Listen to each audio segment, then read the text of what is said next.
तो कैसे हैं आप लोग।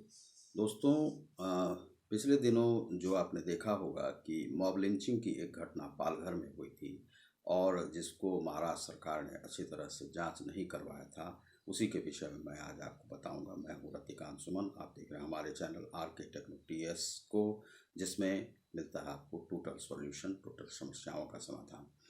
दोस्तों, पिछले दिनों पालघर में जिस प्रकार से दो साधुओं की मॉब लिंचिंग में मार मार कर पीट कर उनकी हत्या कर दी गई थी, जिस मॉब में लगभग 200 लोग थे और एग्रीकल्चर ऑफिस में कोई नेता टाइप के लोग बैठे हुए थे, जिन्होंने वह आदेश दिया था कि उन साधुओं को पीट कर मार दिया जाए।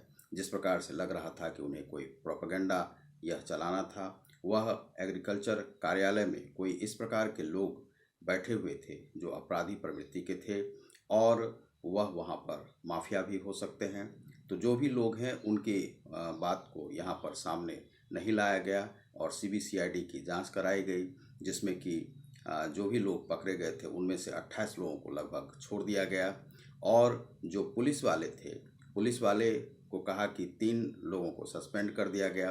केवल सस्पेंड से काम नहीं होता है, उन्हें बर्खास्त किया जाना चाहिए था और उन्हें जेल की सलाखों के बीच में रहना चाहिए था। और भी जो पुलिस वाले थे उन्हें उन पर भी कार्रवाई होनी चाहिए थी, क्योंकि पिछले दिनों से हम देख रहे हैं कि महाराष्ट्र में इसी प्रकार की कार्रवाई हो रही है, जिसमें पुलिस किसी भी प्रकार की कोई कार्रवाई नहीं करती है और पुलिस के पास जो हथियार या डंडे दिए गए हैं उसका वह इस्तेमाल करने में सक्षम नहीं है। तो हम कैसे मान लें कि महाराष्ट्र की पुलिस बहुत ही ताकतवर और अच्छी पुलिस है और वह देश की रक्षा करने में समर्थ है।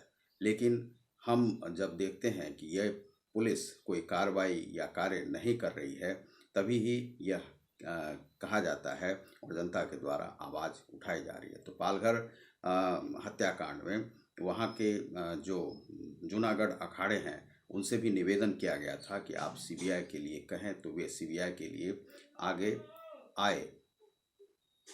और उसके बाद जो कुछ लोग हैं, जैसे कि सीबीआई के लिए जो जानकारी दी गई थी तो वे सीबीआई के लिए लोगों ने कहा, लेकिन सीबीआई की मांग वहाँ पर अधूरी ही रह गई। उसके बाद कुछ लोगों के द्वारा वहाँ पर कहा गया था कि सीबीआई की जांच करवाई जाए। तो कल और परसों में वहाँ जो मॉब लिंचिंग में जो साधु मारे गए थे उनकी माता का एक पत्र मुख्यमंत्री को भेजा गया है और मुख्यमंत्री से यह उम्मीद की जाती है कि वह सीबीआई जांच का आदेश देंगे। और सीबीआई की जांच वहाँ पर यदि नहीं होती है तो यह माना जाएगा कि वहाँ की जो सरकार है वह उन अपराधियों को साथ दे रही है।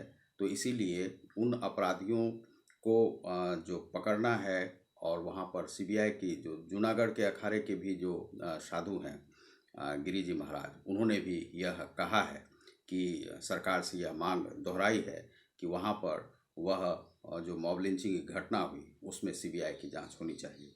और उसी प्रकार से उन साधुओं की माताओं ने यह निवेदन किया है मुख्यमंत्री से। यदि मुख्यमंत्री यहाँ भी फेल होते हैं तो यह माना जाएगा कि वह हिंदुओं की रक्षक सरकार नहीं है, वह केवल अपने लिए कार्य करती है और उनमें वह क्षमता नहीं है कि वह मुख्यमंत्री की कुर्सी को सुशोभित करें।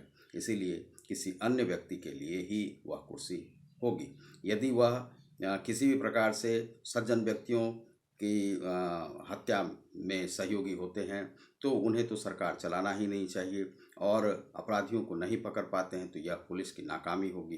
तो उन लोगों ने ऐसा निवेदन किया है कि उन लोगों को सीबीआई की जांच करवाई जाए और क्यों यह हत्या की गई और किन्होंने करवाई, और उनकी पकड़ धकड़ शुरू हो।